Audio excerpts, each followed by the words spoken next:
the characters and dialogue. Whenever possible, dialogue drives your story forward. And we looked at specifics, and every presenter who sent me their script, which was good, I gave them 1 or 2 suggestions. They sent back the script based on my advice. And then what we'll be hearing is their version 2 that we are putting under the magnifying glass.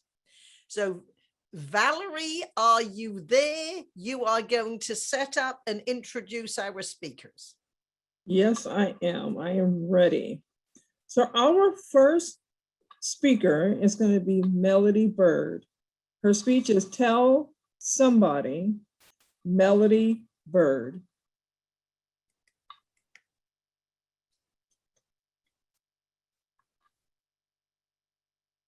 Who amongst us hasn't had a dream that we didn't know how to make come true?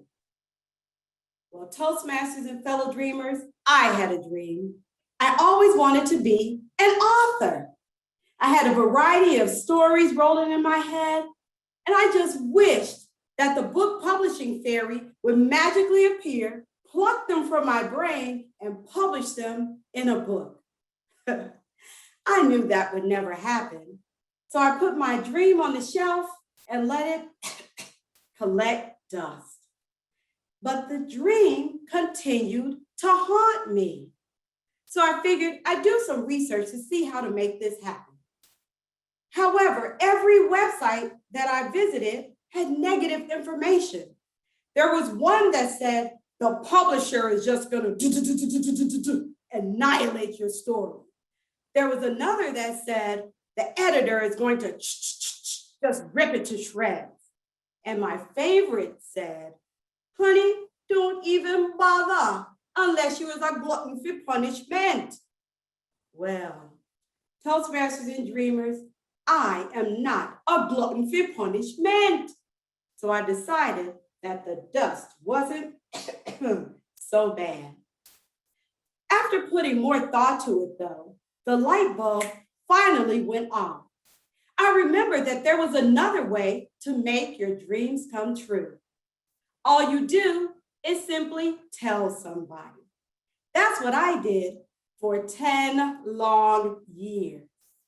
I would go to networking events and I would introduce myself as Melody Byrd, an award-winning speaker, as well as a budding best-selling author. The crowd would cheer me on, but the book publishing fairy was nowhere to be found. Then I would attend Toastmasters conferences. You've been there, when the presenters would say, all good presenters must have a book. I would wonder, am I a good presenter? Why, yes, I am. Then I must have a book too. So I began telling people about my dream. Eventually, my friend Rachel called and said, Melody, do you still want to be an author? Why, yes, I do. Then I'll introduce you to my friend, J.B. Owen. She simplifies the entire book publishing process. She recruits authors from all around the world, coaches them, and publishes their stories. Wow, sign me up. After brief introductions, my story came out of my heart and onto the paper in several weeks.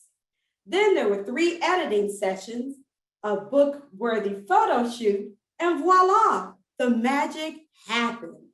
J.B. Owen was indeed my book publishing fairy.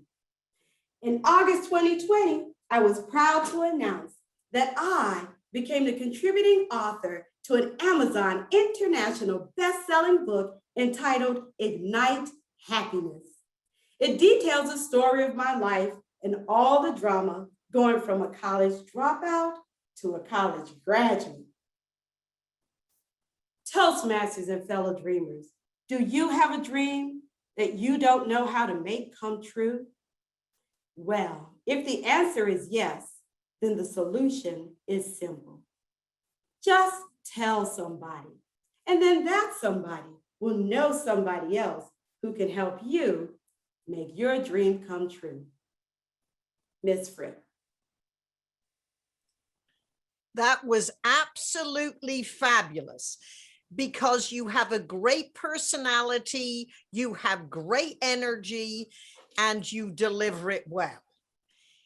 Can you remember what advice I gave you the first time? Probably to remove all the I's. To Yeah. edit down some of the I's, yes. Now, of course, there are different parts of the presentation. First of all, there is the creative process, and the creative process is messy. And what I would encourage everyone to do is to have a yellow pad, a flip chart, a whiteboard, and put all the ideas and the lines and the stories that are going in your presentation in one place and think about it. From the messiness, then you create a speech. And that is when we get the script. It is very difficult to write conversationally. So it's sometimes better to speak it. That feels good in my mouth. That flows, and then write that down, or write it and say it out loud, because the written word is for the eye. The spoken word is for the rhythm. And it's usually easier to speak in shorter sentences. The delivery is what we just saw. And when the audience likes you, and of course, Melody, you are just likable because you do so much right. The big smile, no one can resist it. And the good part to remember is your audience will forgive you almost anything except being boring. And you are not boring. While we are developing our skills, we can still have a great connection to our audience while we're perfecting. So there were a couple of phrases I heard in that which made what the second version even better.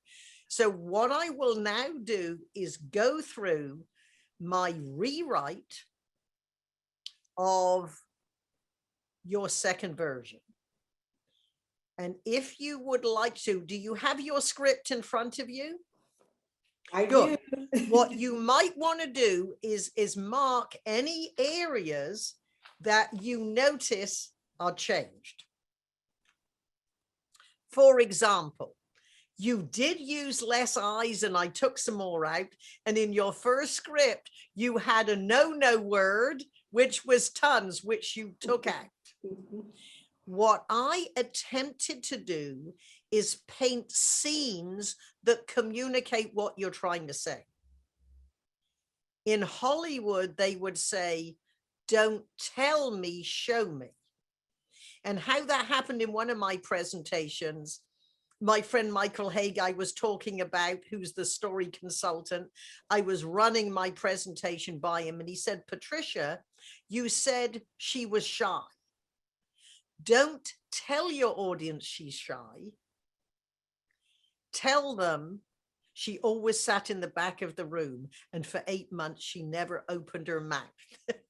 That's painting a scene that we can see. I changed some of the quality, what I would call quality words. Now, I believe you changed it again because you said head and I charged it to mind. And I believe in this version you just gave us, you said your heart. Anyway, we'll see. Brought the audience into the experience and tightened the conversation. Also, you have some great lines which I repeated.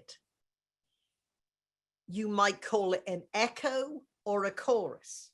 It's some of your great lines you repeat throughout. With conversation,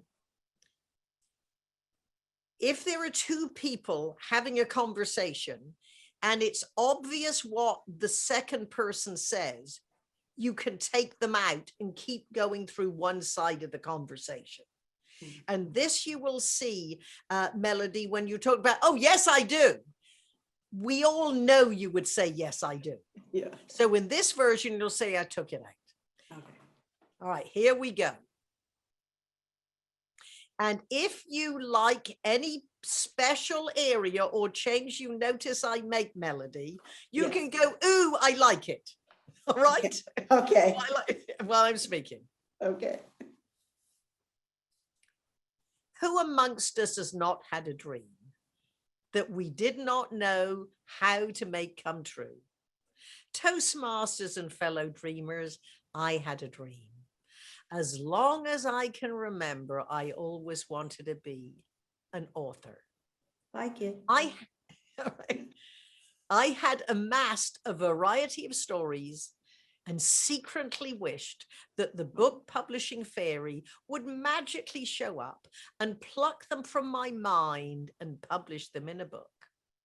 As you can guess, the fairy was distracted and my dream was on the shelf and left to collect dust. Love it. The idea of looking into my local bookstore's window at a huge display of my books and getting a call from Oprah's producer haunted me. See, that's showing them, not telling them what you wanted. That's what I call a scene. Okay. Finally, I took charge and began to research how to get my book published. What I find would drive any budding author to despair. Bloggers wrote, the editors will rip your book to shreds and the publishers will annihilate your dreams. And my favorite, don't even bother unless you're a glutton for punishment.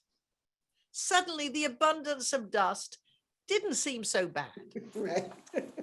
Now, you delivered that well. I just brought the dust. I emphasized the dust a little. Okay. Right. As life went on at every Toastmasters conference, now what you added that I really liked that wasn't in my script was for 10 years. That was very good. As life went by, at every Toastmasters conference, I would hear, all great speakers have a published book. That challenged me to ask, aren't I a great speaker? I need a book. One morning, I woke up and remembered. This is a part I changed. In every goal-setting seminar I'd attended, the speaker always said, when you set a goal, if you proclaim it publicly, there is much more chance you will accomplish it. That and that is what every goal-setting speaker does say. I know when I used to talk about goal setting, I said it. So that is giving more added credibility to your opinion. Okay, love it. Okay. From that moment on, at networking events, I introduced myself. My name is Melody Byrd. I am an award-winning speaker and soon to be best-selling author. My friends laughed and cheered me on. That darn book publishing fairy never showed up. Now, again, that's one of the echoes. Until one day, my friend Rachel asked, do you still want to be an author? Let me introduce you to my friend J.B. Owen, an author and publisher who simplifies the book publishing process. She recruits authors like you from around the world, coaches them through the story writing process, hosts weekly masterminds, and eventually publishes their stories. Why not sign up right now? Okay. See, we know what you would answer. That's why it's just one side of the conversation. Got it. Fast forward 4 weeks.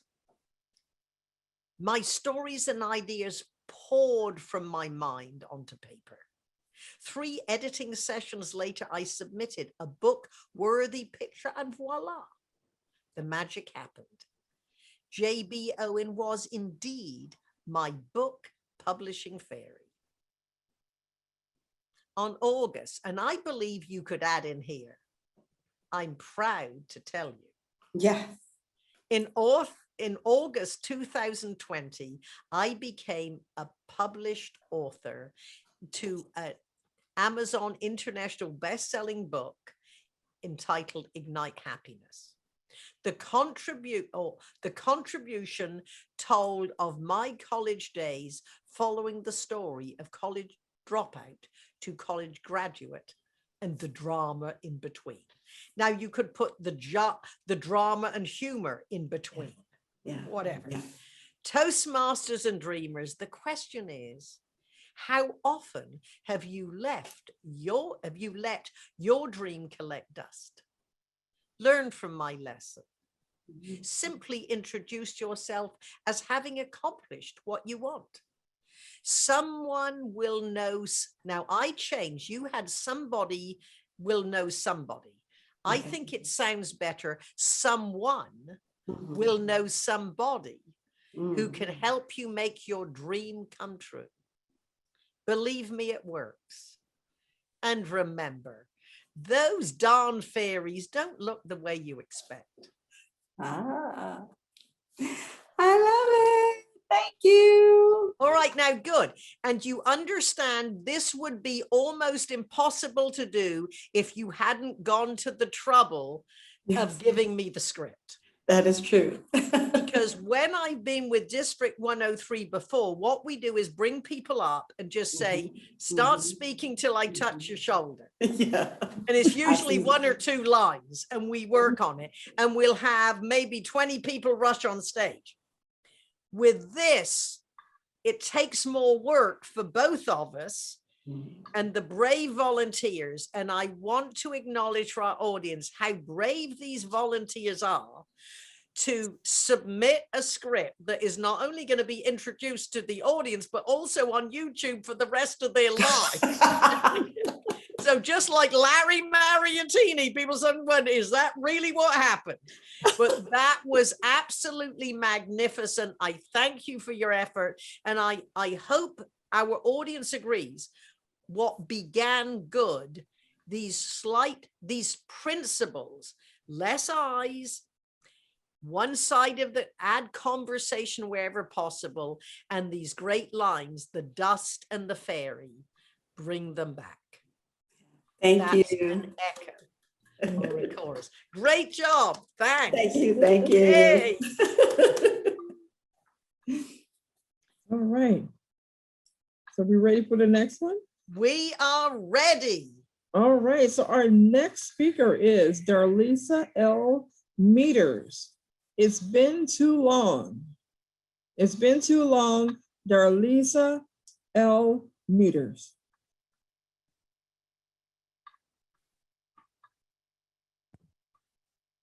Have you ever experienced being in a traffic jam? No matter what form of transportation you take to get to your destination, you may know how it feels to be stuck in traffic. I know I'm not the only person who thinks to myself, it's been too long.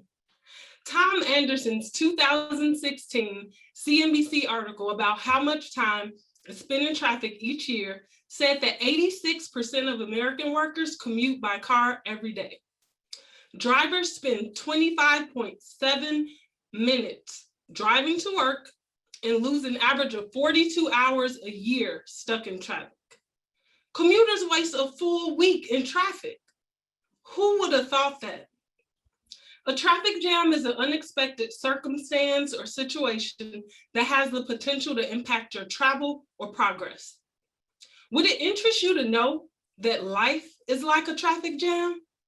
It can be frustrating, discouraging, disappointing, hopeless, scary, and so much more. It sometimes affects your whole outlook on life. I've experienced my share of traffic jams, literal and metaphorical, like a few fender benders, loss of loved ones, financial difficulties, and even divorce. But I've made it through those traffic jams stronger and wiser than before. You are not the only person who is stuck in a traffic jam. Someone out there is experiencing the same thing that you are. It's easy to become impatient, anxious, frustrated, but when you feel like this, it's sometimes because life isn't going the way you planned. But remember where you've come from and where you want to go. Whatever you do, don't lose momentum. You have to keep moving forward, inch by inch, meter by meter, mile by mile, because there is no obstacle, situation, or traffic jam that you can't handle.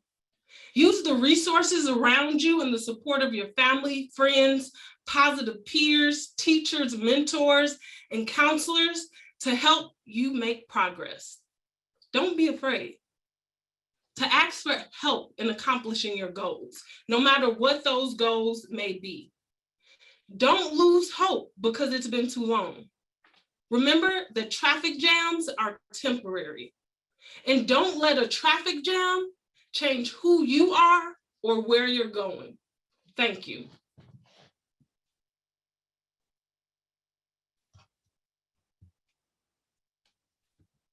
Very good. And again, great visual behind you to reinforce your message. Very clever. And you have a great personality. I believe what we heard was a little longer than what I received, but let's see what we've done with it. And what I did for it, I looked at the length of words. For example, with Melody, she sent me 531 words. I took it down to 478. With yours, it started as 324. I believe we probably heard more than 324. I just edited out to 38. And whenever you introduce an idea that is a metaphor, you did a good job at carrying it through. That is a lesson for us all. This is what I did with what you sent me the second time. How often have you been stuck in a traffic jam? You know, it's frustrating, discouraging, an enormous time waster. Yes. It is a time waster. And what I did here is I put my experience, because to me, every part of life is a unit of time. So for me, I thought time waster. So you can have two emotions, frustrating and discouraging, and a very practical. So it's a matter of emotional and intellectual connection with your audience there. Usually the experience ruins your whole outlook on life. I know I'm not the only one who has sat alone in my car and screamed, "Ah!" In Tom Anderson's 2016 CNBC article, he wrote. Good. All right. And I love statistics, as you know. Every year, 86% of American workers commute daily by car. Drivers spend 25.7 minutes driving to work and lose an average of 42 hours a year stuck in traffic. Every year, commuters waste a full week. Sometimes it feels much more. A traffic jam is an unexpected circumstance that has the potential to impact your travel or progress. Perhaps you agree. That's bringing in the audience. Perhaps you agree. Often life is very much like a traffic jam. You are not alone. I am honest enough to admit I've experienced more of my share of traffic jams, literal and metaphorical. Just like a fender bender, the loss of loved ones, financial difficulties, and divorce can be frustrating, discouraging, and if we spend time focusing on what we can't change, an enormous time waster. So again, that is where I and bringing back the same emotional and intellectual thought, taking your literal to your metaphorical experience. Now we're giving people hope. Fortunately, I've made it through those traffic jams stronger and wiser. It's easy to become impatient, anxious, and frustrated when you feel as if your life is not going the way you planned. Often circumstances are discouraging, disappointing, and frustrating. From my own experience, now see if you like this to put in, from my own experience, the best advice I can give you is give yourself permission to feel discouraged. Oh, that's good.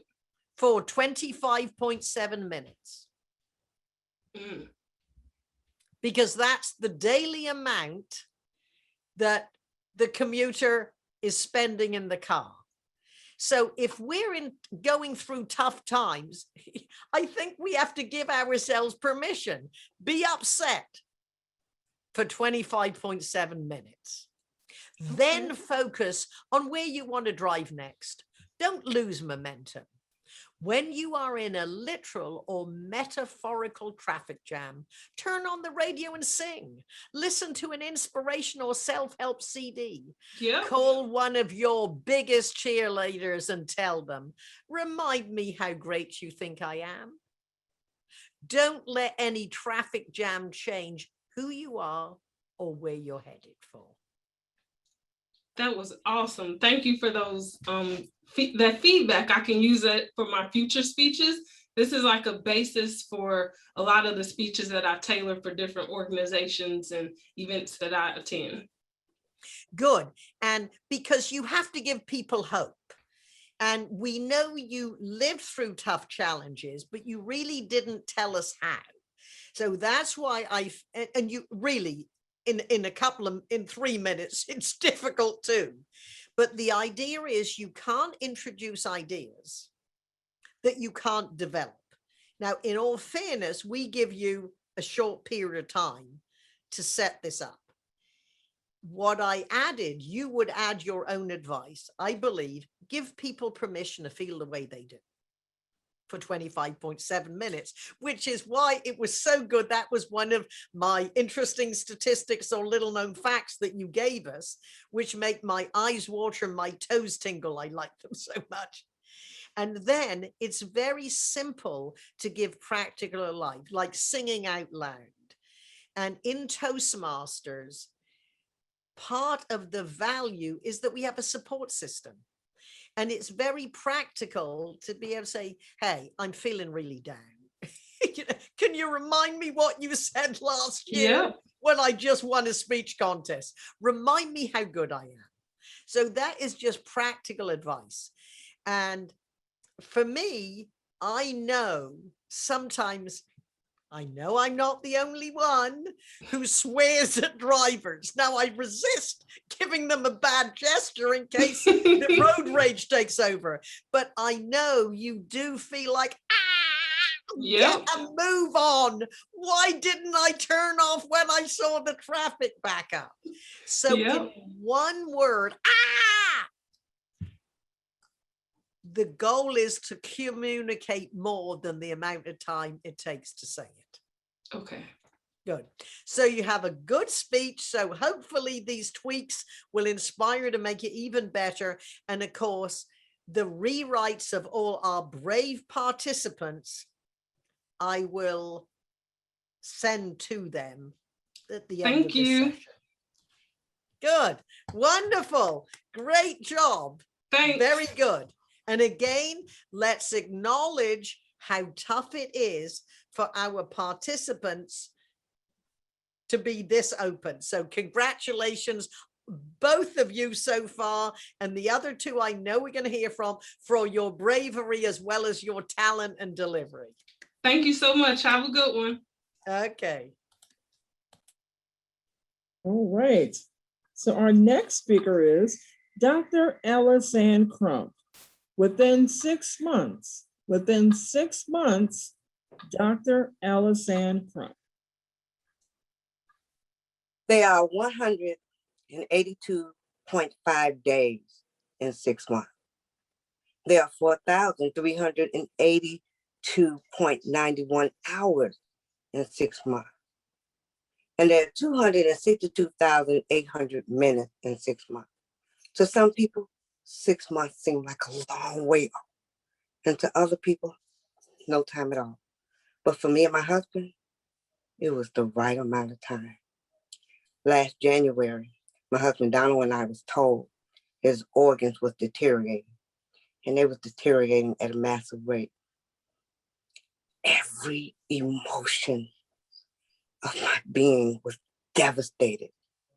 Pain, fear, frustration, confusion, and horror. Where was my lifetime? As I pondered on those words, my mind flooded back to the night he proposed. Will you marry me? Yes, on one condition. You got conditions? Yeah. We're talking about my life here. I'm trying to be romantic. What's your condition? I say yes. She promised to give me 50 plus years. Babe, I can't promise you 50 plus years, but I can promise you a lifetime. Yeah, just above a whisper. And then he said, well, if we pass some conditions around, I got a condition. What's your condition? Whatever we face, whatever we do it together. Divorce is not an option. What's your condition? We cannot get a divorce. Let me think. You don't get a divorce, and I get a lifetime? Win-win for me. Yes, I'll marry you. Now looking at him, the tears began to flow. All composure went out the window. I couldn't contain it. I was flooded with all these emotions. And my husband lifted my chin and dried my tears and said, in light of the information that we just got, we're not going to count days. We're going to make each day count. What is it that you want? I want my lifetime. You promised. Okay. We have a special gift here. Most people have no idea when the end is coming. We still don't know, but we have a glimpse. So what is it that you want to do, given the time we have left? Tears. They're there again. I said, I want to make love to you every single day. He smiled. Not like that. I just want to make sure that you know you're loved. Every ounce of my being, everything that I do from this day forward is to show you that I love you. It's to show you how much you mean to me. Good idea. Doctor, come back in the room. My husband asked for us, do not resuscitate water. What do you need that for? You just told me you're going to make every effort to make sure that I'm loved. My heart's an organ. My brain's an organ. I won't be able to make decisions, so I'm going to make the decision now because I love you. Within those 6 months, we've taken care of everything that we needed to take care of. The will, the obituary, I know all the arrangements, everything. But within these 6 months, we've learned how to love each other more, to spend time with each other more, to embrace each other more, to be in the moment. None of us know how much time we have. None of us know when the last time we can say, I love you. Make it your ambition to love the one that you're with spend more time, be in the moment, care, love, hug, laugh. None of us know. I was given 182.5 days.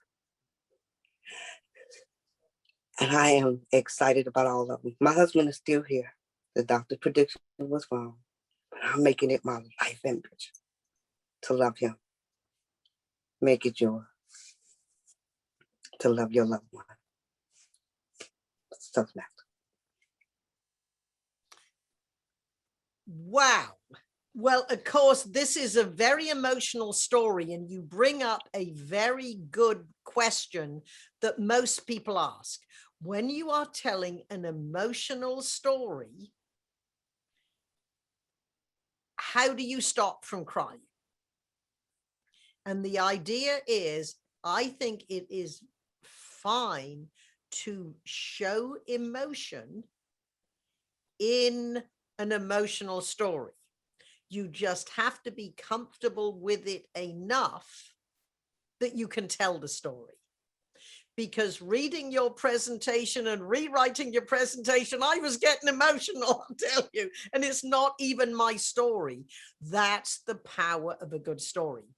Now, by your speech that you sent me, I did not understand that your husband is still alive. He's still with us? Well, hallelujah. Because doctors are often wrong. I did not quite understand this. So this is what I took with the script that I received. Now, can you remember what I asked you? I sent you an email after reading it. And can you remember what one of the questions was? Yes, I asked you. what my husband's name was, and how long we have been living, and how long we've been married, and how long our courtship was. Exactly, because this is a very important lesson to us all. When you have a character who is a main part of the story, we need to know their name. I mean, Larry Maritini was a hairstyling customer, you know his name. And what I embellished some of your stories, I shortened some parts, I created scenes which communicated what you were saying. With dialogue, I edit some of the dialogue down to be more one-sided. You had sent me 588 words, I edited it down to 454. I loved the opening of the presentation. At the beginning, you had given me about 4 times. Usually there's the law of 3. 3 is enough, and 3 has a rhythm. So this is my version, understanding I didn't know you. Hallelujah, he was still with us. In the next 6 months, there are 182.5 days, 4,382.91 hours, and 262,800 minutes. For you, that's bringing in the order. For you, 6 months from now may be a long way off. For some, 6 months is no time at all. For me and Donald, the love of my life, the only man I ever considered loving enough to promise to cherish in sickness and in health. 6 months was the right amount of time. Well, yes, of course. Of course. Yeah. That's what you promised your husband. That's what I call adding flavor and adding scenes. Now, here's another scene. Last January, our doctor told us, Donald, your organs are deteriorating at an excessively fast pace. Every emotion filled my being. Devastation, pain, fear, frustration, confusion displayed. What happened to my lifetime? My mind flashed back to the night that Donald was his most romantic. On one knee, he asked, "Will you marry me?" Now, what you are doing, and you do it very well, this is very clever. You are taking us from one scene back in time. And you are, so that is fabulous. And you're comparing two situations. I don't know if he went to his knee. In your conversation, the way, and you delivered it very well, it sounded a little sparring to me. In my version, it's a little more romantic. My reply, my answer is yes on one condition. You promise me we will have at least 50 years together. So what I'm doing is I'm shrinking the back and forth to put some of the answers together. Okay. Yes, I like that. Donald said, "I cannot promise you 50 years. I can promise you a lifetime on one condition. We acknowledge we will face challenges. Whatever hardship we face, we will do it together. Divorce is not an option. Yes, I love that. if you will give me a lifetime." In that magical moment, my tears of joy began to flow.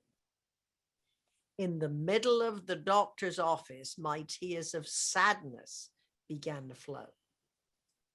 So this is where you're Go back to comparing the doctor. two situations. Yeah. Donald was going to die, and our lifetime would be cut short. As the doctor excused himself to allow us some privacy, Donald lifted my head. Now, can you understand, by using his name, it's such more emotional than just calling him your husband? Yes, I do. Thank you. Donald lifted my head and tenderly dried my tears. He said, "I know the news isn't great. We are not going to count the days. We are going to make the days count." Now, that was from your script, and it was marvelous. That is, you want to savor that. Okay. Let us celebrate that we can choose how to pack our lifetime in 6 months. Wow. My goal is to make sure I give you a double lifetime to enjoy and remember. Wow. I like that. Yeah. When the Yeah. doctor returned, Donald asked. Now, again, this is where I'm shrinking time with dialogue. "May I sign the do not resuscitate order? This is a decision AlyceAnn should not have to make." In the next 6 months, Donald wrote his will and paid off all our debts. Together, we wrote the stories for our obituaries and took care of all the final arrangements. Yeah. Before I like that time, good.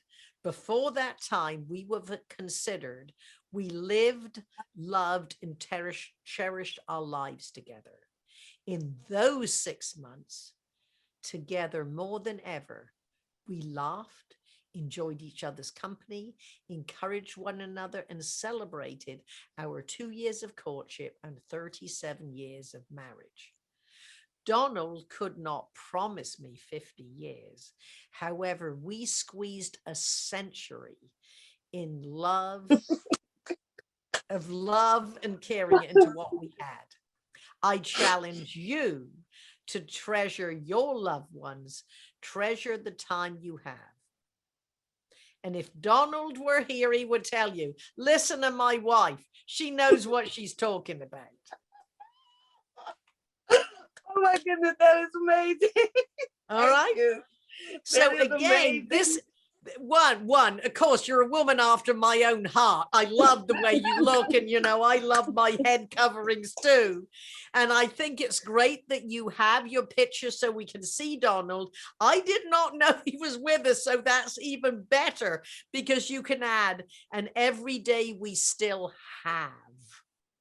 You know, so it was good. And hopefully with these few tweaks, you can make it a masterpiece. But think what emotion is of the scene. And I think to me, it's romantic when he's proposing. I know you're a feisty woman and he knew what he was getting into, but you know, so just the love and cherish, the only man, because I'm sure, as a hot babe, you probably had plenty of offers, but this is the only one you promise to love and cherish. Absolutely. And Thank you. I love it. Thank you. Good. I do want it to be very clear. The doctor was wrong.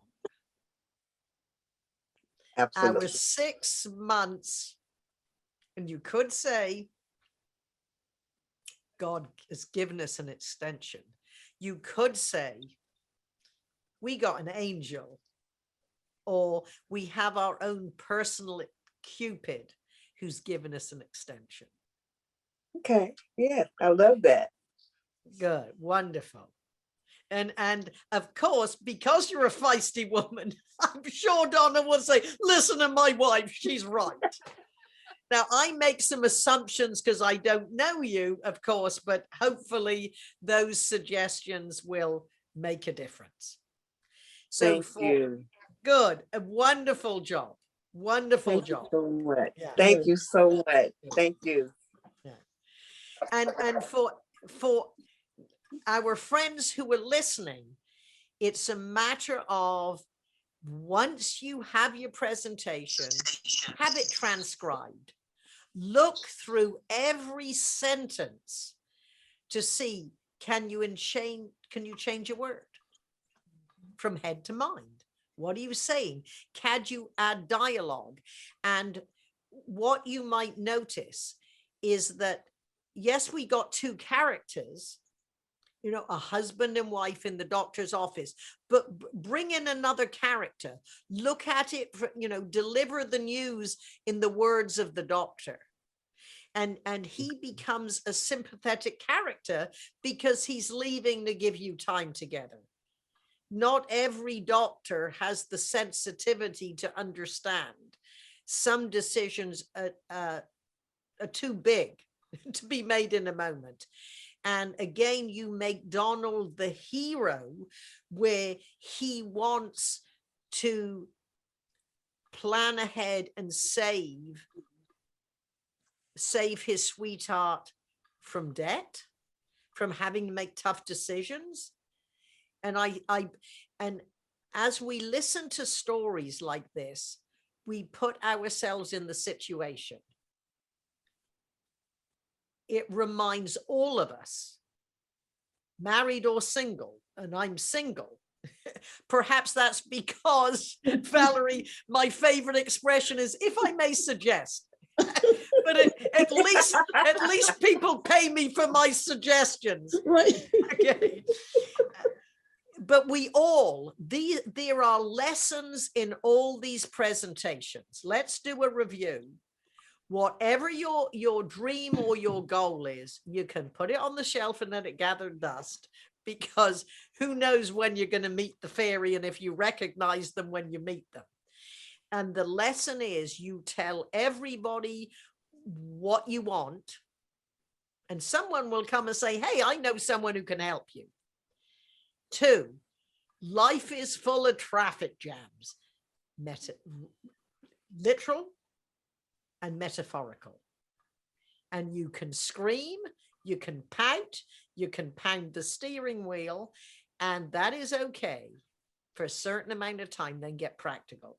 I know I have spent probably the same amount of commute time sitting on planes thinking, there is nothing I can do about this. If I miss my connection, there'll be another. There's nothing I can do. Don't do your work. Get out your thriller and read and fill the time. Because I don't know about you, but on planes, doing my work does not make time rush by. Reading a good thriller does. So you see, we see ourselves in these stories. With being married or single, we should all have decisions made when we are not emotional, and hopefully we're healthy enough to make wise decisions. So let's see what's going to happen for our fourth presentation. Yes, so we have Valerie Lyons, The Mountaintop. Valerie Lyons, The Mountaintop.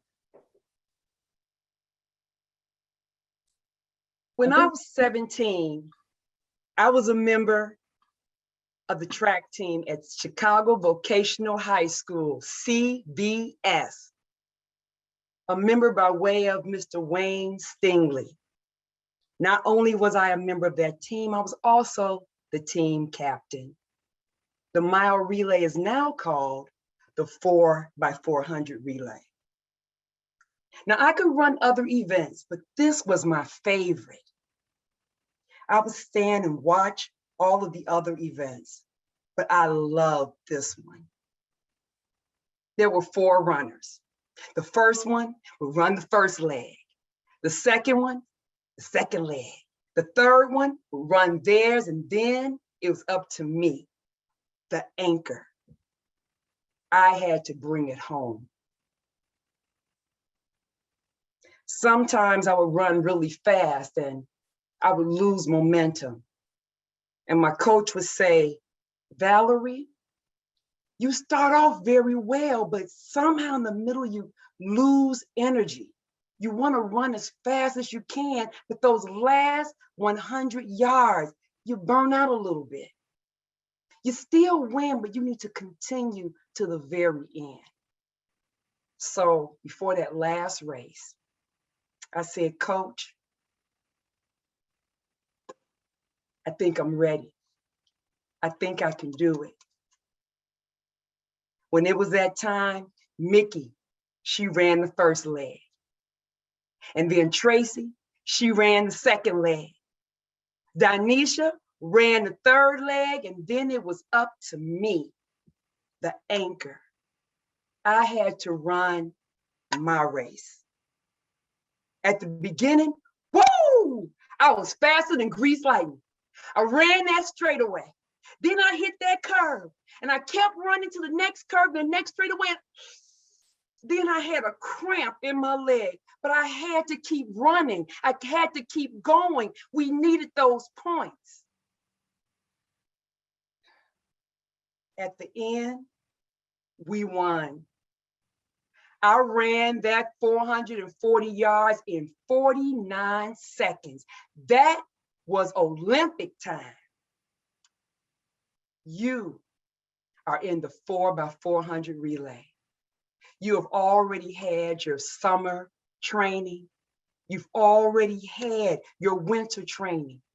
You've had your area contest and then your division contest, but you still must endure to the end. You must continue until the end of June. That brings to mind Dr. Martin Luther King's speech when he said, we as a people will get to the promised land. Now, I know you're tired of Zoom. I know that some of you are like me and you need a new chair. Some of you are tired of going from meeting to meeting. Some of you may even need some new house shoes. But you need to try to keep that momentum. You need to endure to the very end. You need to continue without quitting. Don't throw in the towel.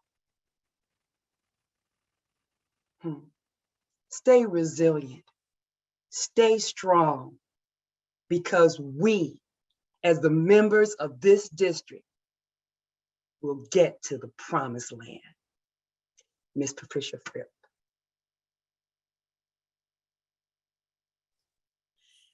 How do you get a standing ovation? You play the national anthem or you quote Dr. King.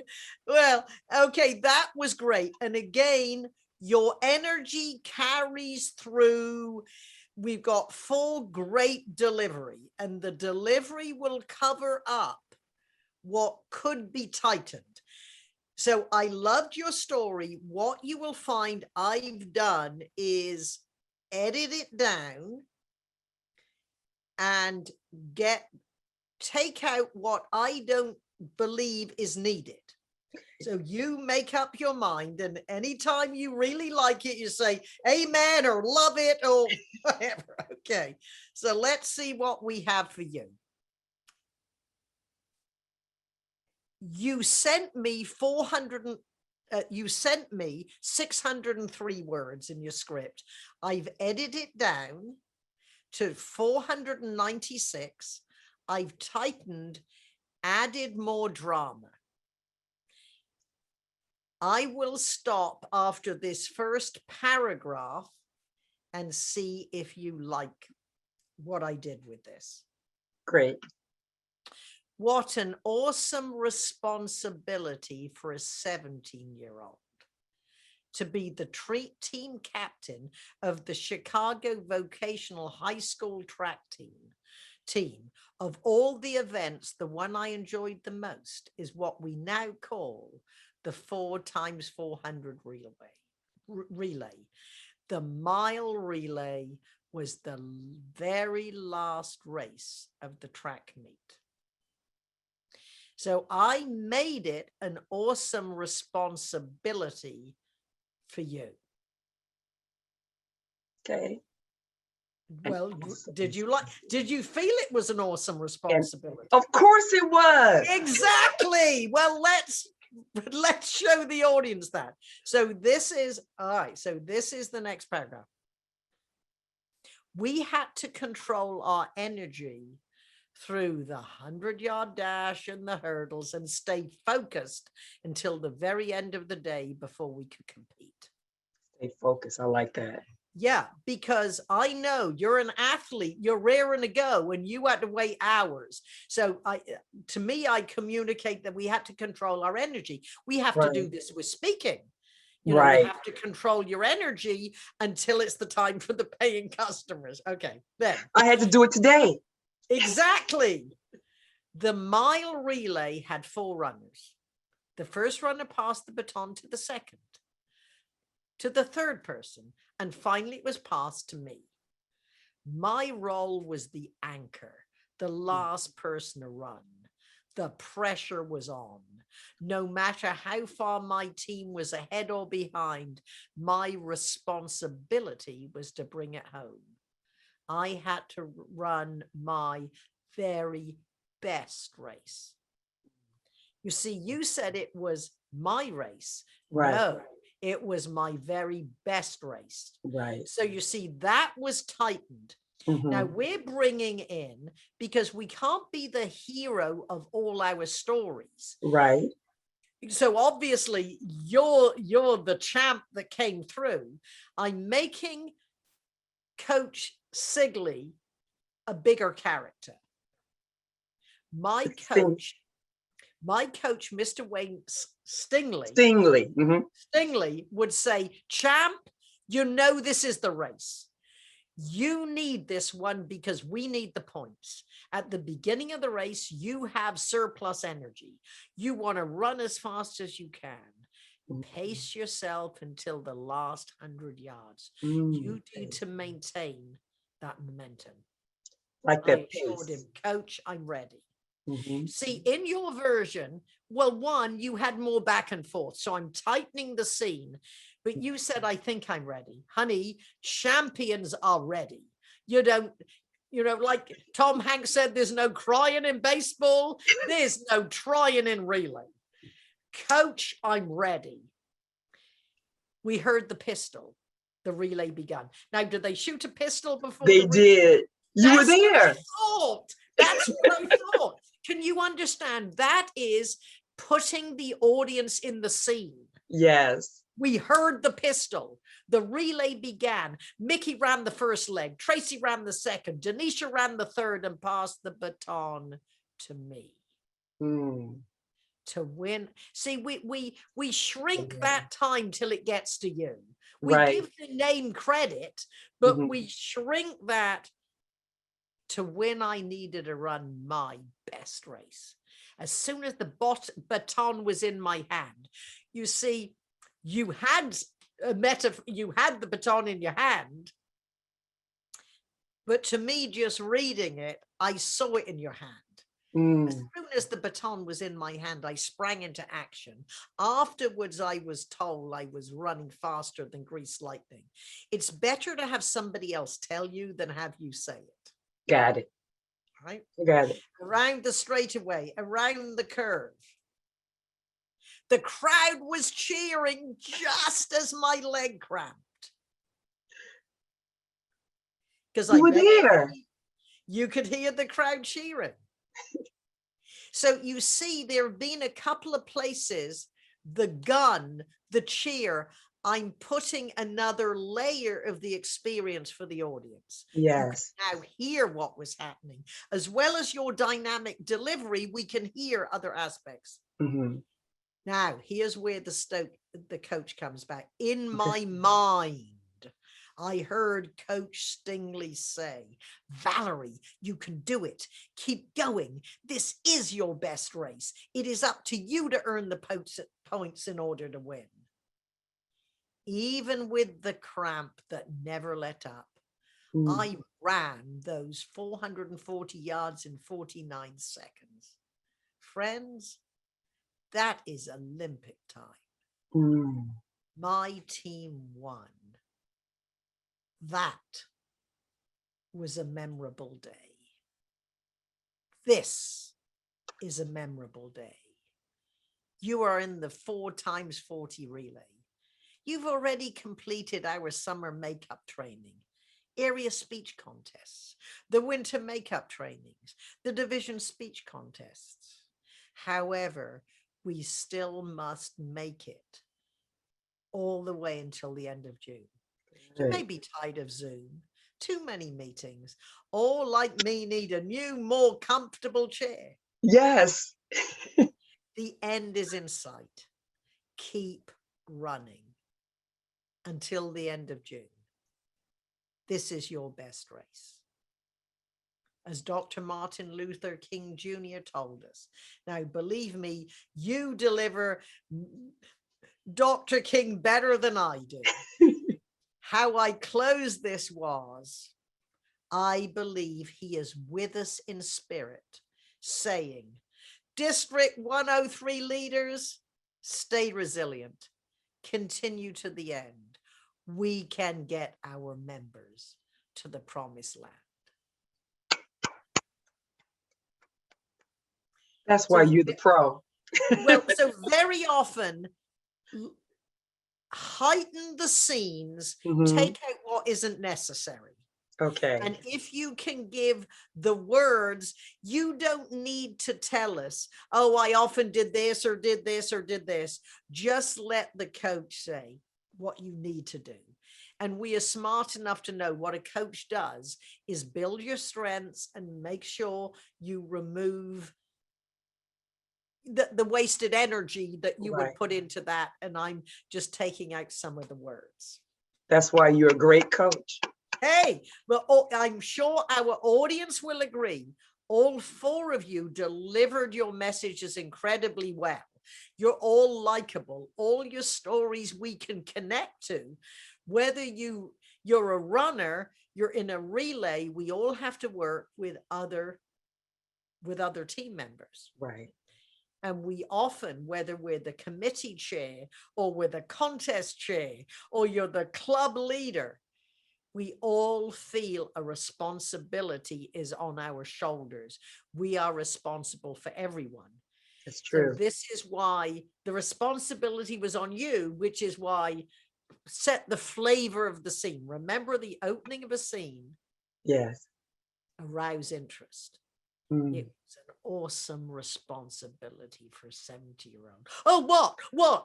We grabbed them in. Right. Thank you. Thank you so much. Hey, my pleasure. All right. Well, Valerie, I don't know. We have a few minutes. I don't know if any of the 4 speakers want to ask me any questions. While you're thinking about what you want to do, I will remind everyone, go to fripp.com/handouts. You have a plethora of information, opening lines, speech structures, how to present and teach in a virtual world. You can get a link to find out about my masterclass, and D103 saves you $50. Go take a trial of Fripp VT. And if you want a personal demo or you have any questions that come out of our presentations, pfripp@fripp.com. Now back to you, Madam Valerie. Would you like me to make more content, more suggestions, how all presentations can get better? Would you like I can see Melody wants to ask me a question, so Yes. let her. I think that'd be great. Mhm. Make sure she can unmute herself. I got it. Thank you. So, Miss Fripp, what happens when you get nervous and you forget part of your speech? Because that happened to me. So I moved some of the paragraphs around, but what are you supposed to do? Do you just skip it and keep going, or do you try to configure it and write it in the moment? You remember, now this was a little different in this circumstance because I had a script and I edited the script. What you do is you realize that the audience has no idea what you intended to say. So you keep going. That's Okay. That's in real life. Little different here because I had the script, but I was the only one who had the script. Yeah. Okay. All right. Thank you. Yeah. Do we have any other questions? Because this is the pressure of real life. It's like, what happens when you get kicked out of a meeting and your speaker? You trust the technology, you come back again. What we always have to remember is that the audience is on our side, because the audience wants to enjoy their experience and they want us to do well. You have the supportive environment of a Toastmaster club. That's part of the value. We are supporting each other getting better. The audience is on your side. Do any of the brave speakers have any other questions to ask me, or I'll give you some more advice for 5 minutes? I do have one question, Patricia. This is DarLisa. How do you balance speaking while promoting your products or your business at the same time? A lot of times I want to focus more so on my presentation, and then if people are interested in my book or my services in the future, then I mention that. But how do you find a nice balance between that? Well, if people are not interested in what you had to say, they're not interested in what you have to offer. So I would hope, I would always, as I do, you want more information. This is free information. If you want to know anything about what you can buy, it's on the same page. But definitely we are there to deliver a message, and that is always going to be 95% of what we deliver. Now, what you can do to promote your book, of course, you can even pick it up and say in page 96.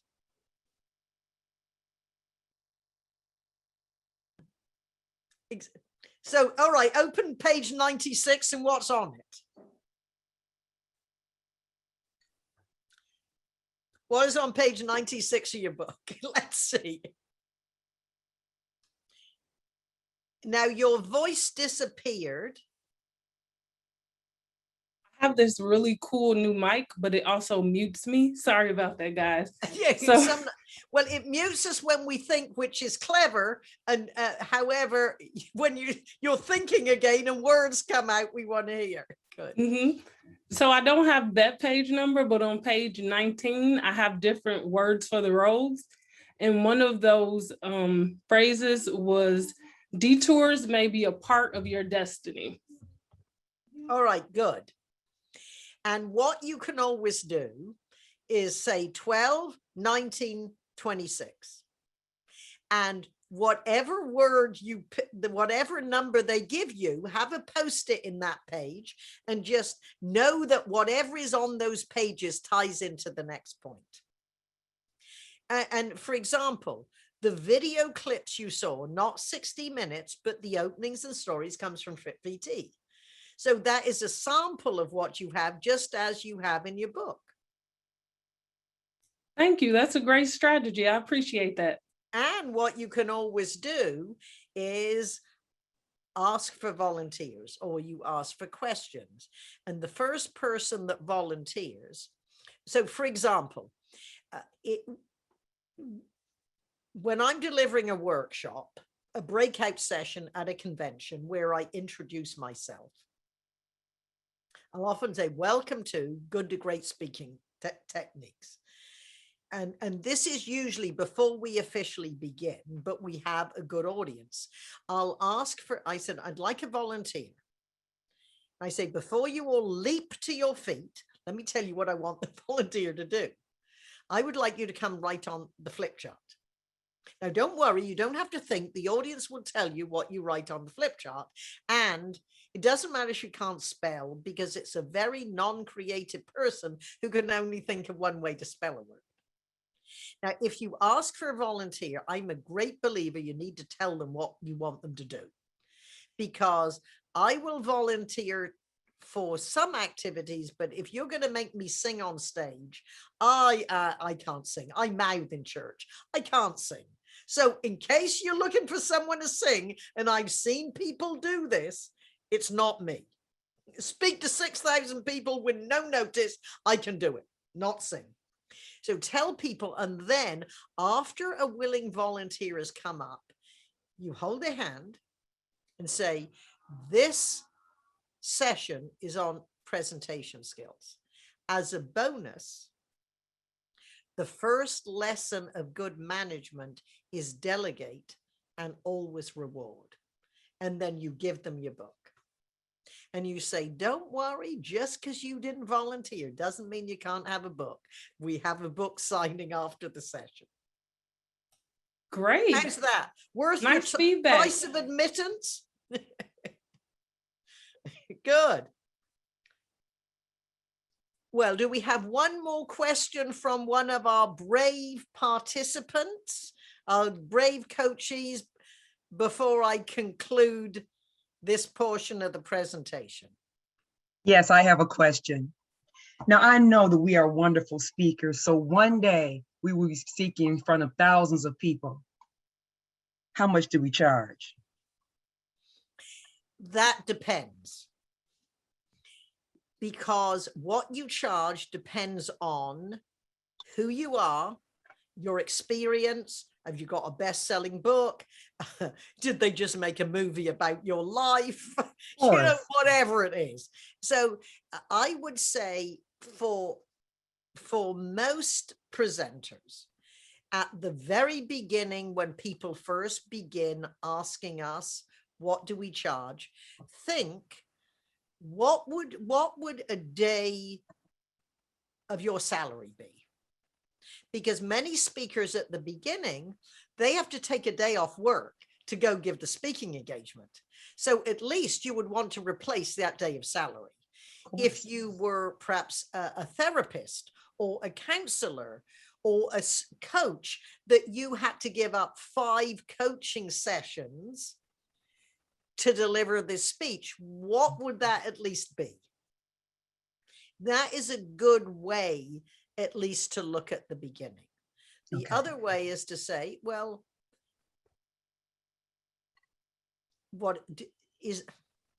are there any budgetary limitations I have to be aware of? Yeah. Or what is your budget? Or do you have any budget? And what I said to the achievers on Friday night is, when a woman from Women in Travel called to book me, I said, do you have any money? She said, not much. And I said, well, I don't need the practice and I'm not doing it for nothing. However, I will take soft dollars. Soft dollars really means a trade or something that is more valuable. So she came back and said, would you take a free round trip first class ticket to England. Well, yes. But at very least you can say, well, you don't have a budget, but if my presentation is as good as we both hope it will be, do you have 10 other associations you will be willing to write a letter with a recommendation saying they have to put me? You always ask for what is of value to you that is easy for them to give you. Ah, I like that. Like, thank you. Wow. Good. So one more hand for all our brave participants who gave us good speeches, and we put their words under the magnifying glass to make them more dramatic, shrink time, more dialogue, name our characters, and paint scenes of the romantic Donald on his knee proposing. Valerie, back to you. Oh, thank you so much, Patricia. I mean, you brought back so many memories when I spoke before you in D30. And to see it at this magnitude, like she said, we had to jump on the stage and we were given an opening sentence and we just did our thing. But here, a prepared speech and hearing the critique and then coming back and hearing more, just to add more flavor to it. I mean, all four of the speakers did a wonderful job. This second half is, let's get to know Patricia, meet Patricia. You already met her, but this is more intimate. The questions will be pertained around what you saw today, and just ask away. Don't be shy. Open your mic and say something. And this is an opportunity. We're going to do this from 3:15 to 3:45. And make your questions short and specific. How do I So do that? if you're shy, you can write them. If you're not, Valerie lets you unmute yourself. So what was that first question? I have a question, Yeah, All right. which is how, when you're writing a speech and trying to really put powerful language in it, do you keep it authentic and not like you're giving a speech or giving a performance? That is part of the internalizing your presentation, because any presentation is a work in progress. And often people might say, oh, well, that sounds like a canned speech. And I say, well, one, either it doesn't sound conversational enough or it isn't internalized. And often when I work with executives, I say this. And some say, well, that doesn't sound like me. I say, you say it 20 times and you won't realize I wrote it for you. That's a matter of internalizing it. And I don't know, Valerie, if it's a good idea if people put their hand up, if we have too many people for you to see. I think putting the hands up, what I'm gonna do, I'm gonna put mine in gallery view so I'd be able to see people. Yes. Now I do see a couple hands up.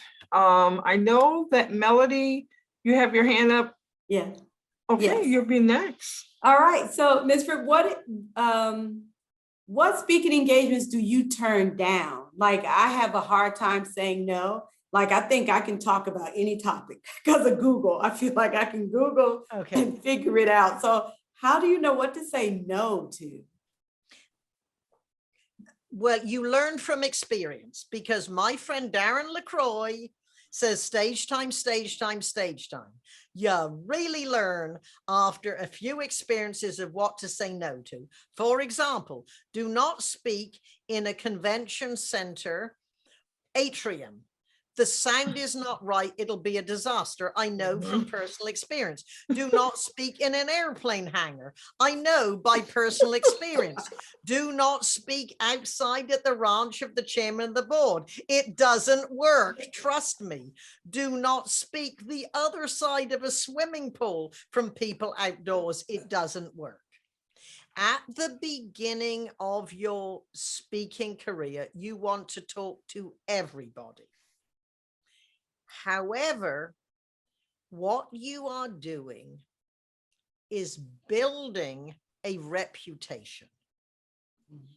And I highly recommend that you hone in on your life experience, what you know. At the beginning of my career, as you know, I was a hairstylist. And I thought, I'm not an expert on anything. And then I realized I am an expert. I am an expert on getting, keeping, and deserving customers. I am an expert at promoting small and medium-sized businesses. And that's what I talked about. Now, as I spoke to different audiences and did my research on them, I had stories that reinforced my points from their point of view, and my repertoire became quite vast. Then I would interview people who were on the board of the groups I was speaking to and ask them their stories that reinforced my points. Now it got to the point where, what do I like to speak about more than any other area? And that's presentation skills. Now that can be sales presentations, it can be leadership presentations, it can be presentations for speakers, it can be presentations for anybody. It can be selling yourself and your ideas, because you are not an expert on everything. And where is the validity if you had to Google it? Mm-hmm. It is also not a book report from your book or anybody else's. So if you offered 3 topics, there might be some credibility if there's a relation. But you are not an expert in world affairs, presentation skills, and team building. It doesn't have any credibility. So, for example, Melody, how do you make your living? I work as a training manager for a technology firm. Perfect. And what do you train? So the good news is you have a job where you're developing your skills. So for you, it is logical. Yes. So what you could do is, so what do you train people on? Soft skills, communication, leadership, presentations. Good. Then your title is Soft Skills Are Hard. Yes. They're Awesome. hard to learn, they're hard to incorporate, and they're hard to coach and train, especially if you're a technical worker or engineer. Now, I don't know. See, what we want to do is take time out of our job to develop our outside income. If you have a day job, one thing you do not want to do is upset your leadership. But what you could say to your manager is, do you think it would be a great PR and marketing opportunity if I zoomed into some of our best customers' teams and taught them some of the soft skills or some of the important communication skills that I teach internally? Because the way you get other people to do what you want them to do is to let them know why the benefit is to them. So would it be great PR for our company if I did this? I'm happy to take my lunch hours at do it. Mm-hmm. Love it. Thank you. Good. So what you're teaching now, expand it. Okay. Yeah. Got it. Oh, wonderful. All That's right. The great. price of admittance again. Yeah. One more time. All right. Yes. So Who's we have Lori Favela. Hi, Patricia. I want to ask you, I have a humorous speech on Monday. It's supposed to be from 10 to 15 minutes. What is the best recommendation or your technique? The title, I kind of renamed it. It says, I'm famous, I'm almost famous. And then the last I gave it was, I want to be famous. Well, how about this? I'm famous, you just don't know it yet. And I love your shirt. That is a shirt that would be so me. Yeah, I may be wrong, but I doubt it. Good. Well, what are your opening couple of lines? Fellow Toastmasters, I want to bring the fame that I have to you. My Okay, fame- forget it. That's too much about you.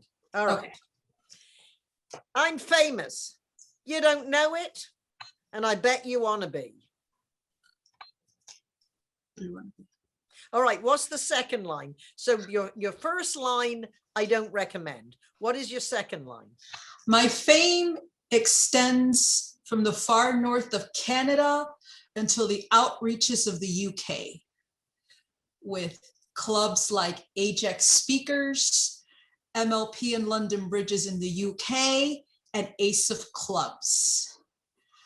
I want to bring my humor, my fantasy, my great authenticity to these areas. With my fame and fortune, I can even get a star on the Hollywood Walk of Fame. And by the way, my name is Lori G. Favela. G stands for goddess. Well, that is quite interesting, but notice there's a lot of I focus. I want to, and remember the first principle for making a connection to the audience is you focus language. We always have to ask our audience, why would they care? And although you have obviously spoken all over the globe, then you might say, it might surprise you to know that in this club and this club and this club and this club and this club and this. So what you want to go from Alaska to, I'm trying, you put them together. It's really the places, something like from California to Cleveland, from you want to match, or from as large as, like from Chicago to what's a teeny little place that we never heard, you know, so you go from large to small, or the same initial, or you go from Indiana to India, from what's a country, from California to Colombia, from, but you then, so it, you might not realize it, but from this to this, from this to the rest, this to this, they think I'm famous. So if other people think you're famous, it has more validity. I don't say it makes it any funnier, but it will be a better constructed speech. Okay. Okay. Does that help? Yes, absolutely. And I would say, wear that shirt. Because that is communicating your point of view. Thank you. All right, good. And then what you do is rewrite it based on this, and you call 3 of your pals and you go in a Zoom meeting and you rehearse, and you take their feedback. All right, Valerie, do we have another? We do. We have Martha Brock. Have I terrified all the men? So Martha needs to be taken off mute.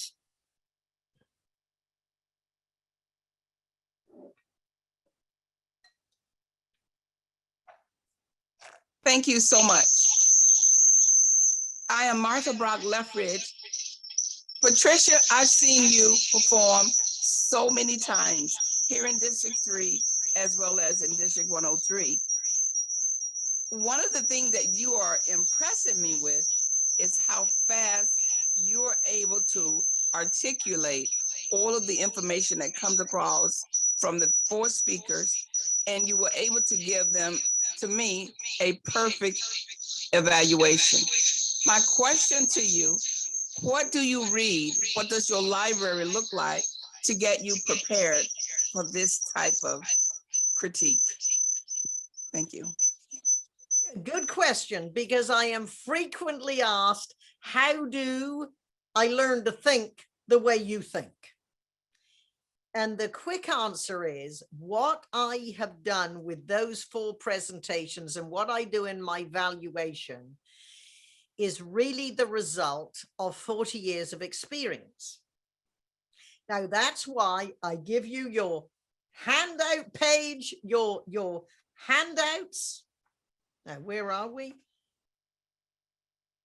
Now I go back. I'm not supposed to show you that. Yeah. So the handout, a lot of what I've learned is in that information. But with one part of my life, I was attending many screenwriting seminars. Not that I have the talent or the skill to be a screenwriter. However, Hollywood knows how to tell a good story. So that's where you think about changing scenes, get into the scene late, speak visually. I'll give you an example. And so it's just years of experience and focus. And that's why my articles, my masterclass, my Fripp VT, I've put as much of the best information it's taken me 40 years to learn in one place. Because how do we shorten our learning curve? We learn from other people who know what we want to learn. That's it. And obviously I've made it as cost effective and easy as humanly possible.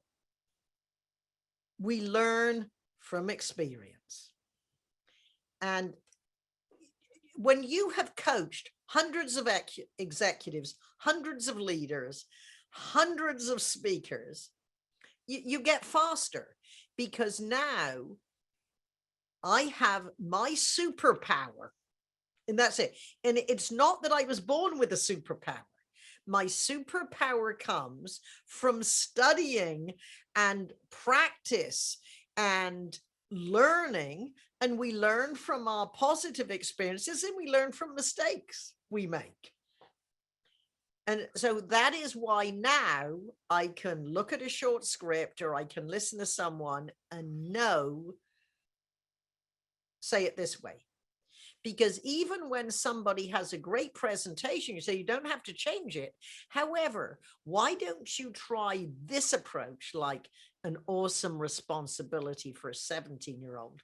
It helps you fall in love with your own content.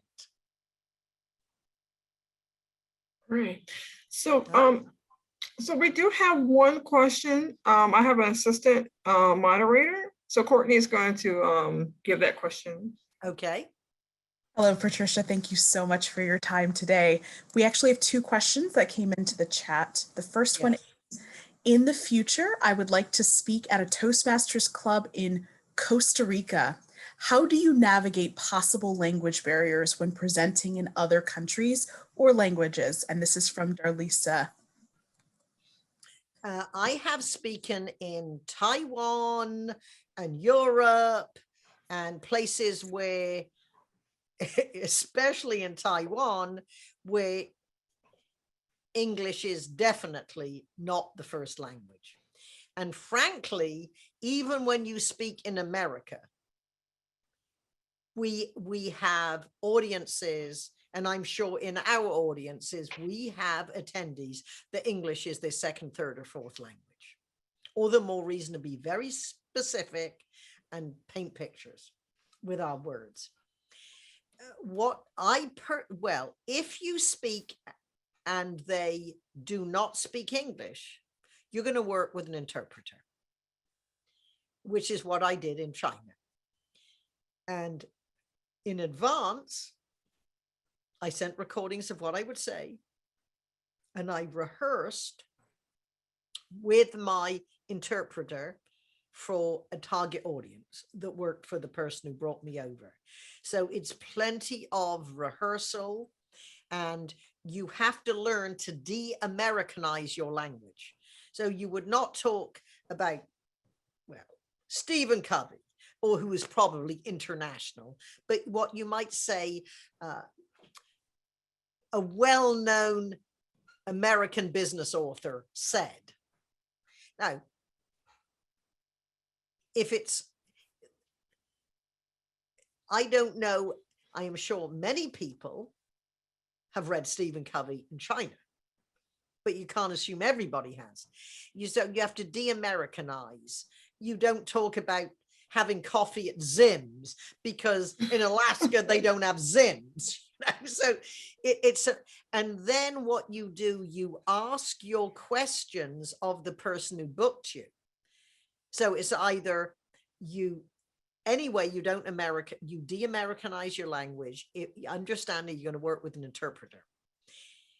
Now, one example I will do, I was booked by SHRM. Now, many people know SHRM is the human resources organization worldwide. And I was booked to speak in, this was a webinar in Mexico and in Barbados. So what I did, I took every image out of my PowerPoint and populated where I needed images of people. They all looked as if they came from Mexico because they were. I put the national flag on the cover, and the person who invited me went through all my slides, and the headline, the title, she put in Spanish. Now, they spoke English, but it wasn't their first language. So that resonated because it looked as if I had written that speech for them. Now, one of my stories I told was a coffee shop. I said, what is a chain of coffee shops in Mexico? Give me the image, and that's what I put in the slide. So you have to work to make the connection, and it's your word, it's your work, not theirs. And you're probably going to pause more because they're going to interpret what you're saying. Then with Barbados, we took the same thing. We took all the pictures out, put pictures back of people who were from Barbados, and we put their national flag on. So you always have to make the effort. So I would say, think big, start small. Reach out to Toastmaster clubs where they speak English. Mm-hmm. And then work up to where they don't, if that is your goal. So that's a long answer for one short question. All right, what's the second question? Thank you very much. Our second question is, how do you become a good speech evaluator? And that's from Coretta. How do you become a good speech evaluator? Experience.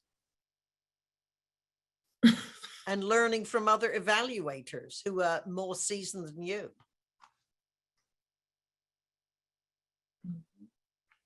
Wonderful. All right, thank you. And then we do have one more hand up here. We have Teresa Banks. Hi, Patricia. First, can you hear me? Am I off mute? Absolutely. Outstanding. Can you give us some tips on how to become known as a speaker to potential international clients? Well, let's minimize that to how do you get known? How you get known would be the amount of content that you have that is available, whether it's a blog, whether it's articles, whether it's postings in LinkedIn, whether it's YouTube. And then there's a lot of tagging. There might be examples of when I was speaking to an audience in France. If you've never been there the first place, why on earth would you not want to find speaking engagements in America? Because that's going to be easier. Very early on, I realized it doesn't matter how good we are, the world has to know. That's when I became an ongoing, consistent, relentless promoter. What you do is you start promoting. And these days it is so less expensive than when I began my speaking career. Because you got YouTube, you got social media, you can blog. If you want to be known as a speaker, you need at least a simple website that lets the world know who you are, what you talk about, who you've spoken to, and what they say about what you do. So that is a matter of ongoing, consistent, relentless promotion. You revisit what you've said. You might refocus your attention as you hone in the subjects you talk about, and you might rewrite how you describe what you do. Any more? Yes, we have another question from the chat. How do you dispel perceptions when presenting? This is from Prince. How do you dispel perceptions when presenting? Well, without a specific, that's difficult to answer. What I would say, my brother is an internationally acclaimed rock and roll guitarist. His name is Robert Fripp, and write in the chat if you are a Robert Fripp or King Crimson fan. And we often deliver presentations together. And what I say to the audience is, before you listen to my brother, please remove all expectations of what you think a rock musician is like. Because my brother is quiet, modest, analytical, totally brilliant, and articulate on many subjects way beyond music, including history, religion, world affairs. For me, I'm a hairstylist. And what I have to do, if people know, I don't always put that I was a hairstylist in my introductions. For someone like you, I probably would, to show you where you begin and where you end up depends on your efforts and focus. In the past, I have said, after an opening story, I know what you're wondering. What does an ex-hairstylist know about selling real estate? Well, I've never sold any. However, I bought quite a lot. However, being a realtor is very much like being a hairstylist. You have no guarantee, you work on commission, and you're always looking to keep your clients and get referrals. So you see, I find the connection. What I would challenge everyone to do is do not intellectually try and compete with people who are obviously better than you, smarter than you. I have spoken for rocket scientists. Yes, rocket scientists. I am a hairstylist who left school at 15. But you know something? These rocket scientists had to sell their rocket science to companies. And I could teach them how to perfect their sales presentations to do it. Part of the misconceptions we have is that I'm not smart enough, I don't know enough, and how can I possibly be a speaker without a PhD and have written a book? Part of it is your own misconception.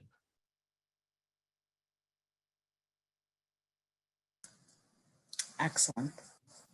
Excellent. I think another question did come in from Oscar. Yes, another question did come in from Oscar. What would you tell a speaker who lacks confidence? Sorry, and something just jumped in. Sorry. What would you tell a speaker who lacks confidence because of the way they look physically? Well, I don't know, because I don't know the specific example. What you have to do is either ignore or incorporate. It's the same as in distractions.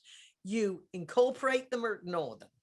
So, for example, one of my friends at the beginning of her career, she's very funny humorist, very good writer.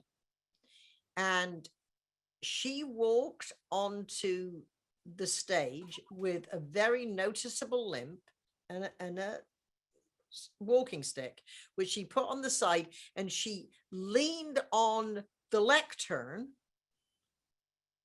while she delivered her presentation. She was hysterical. It was wonderful. And afterwards I said, you need to let us know why you limp, because you don't want people to wonder. You want them to notice, very much like, what does a hairstylist know about nuclear science? Perhaps not much. However, you find the connection, you tie it in. So with appearance, I don't know, because I don't know what the person looks like, but all I can say from experience, incorporated. Somehow you have to acknowledge it, unless it is something that you can ignore and it isn't an issue. You know, one of my very good friends who's a great speaker is a little person. And you know what her presentation is about? Thinking big.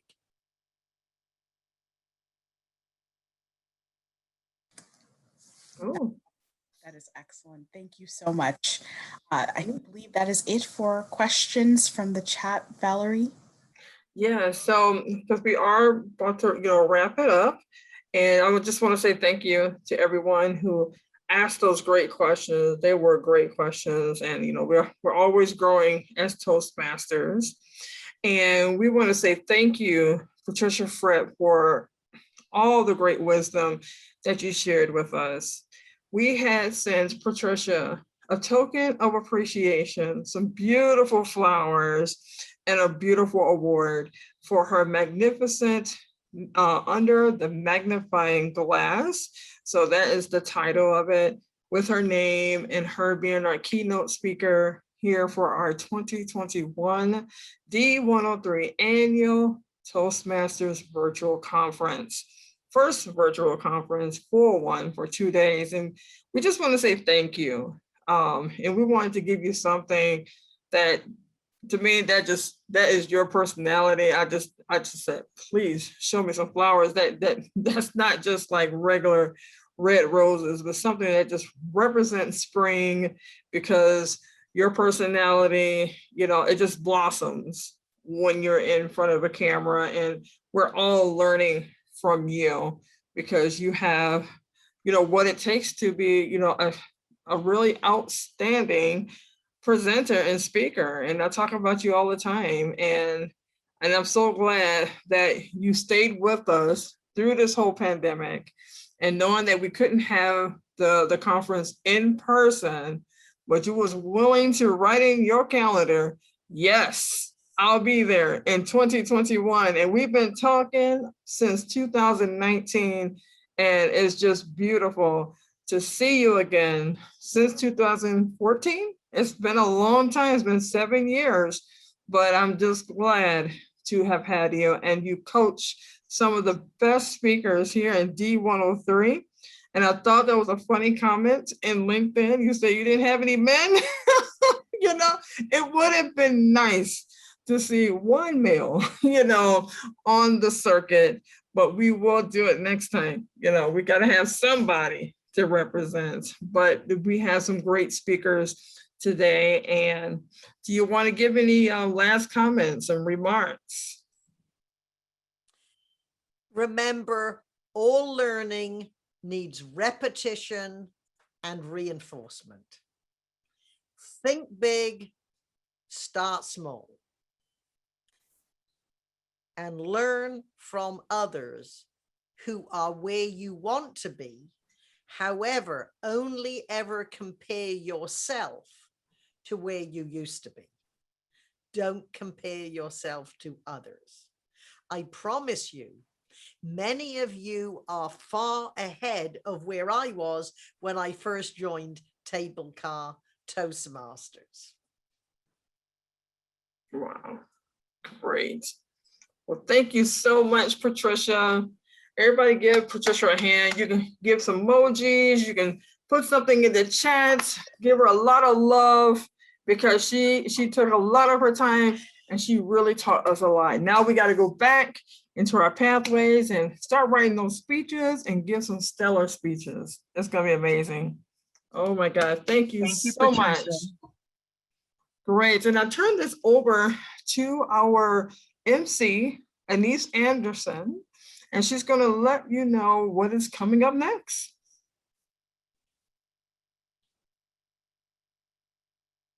Oh, she needs to be taken off of mute.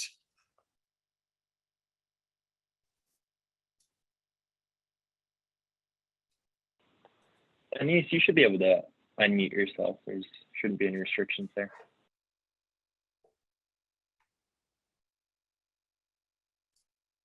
Go.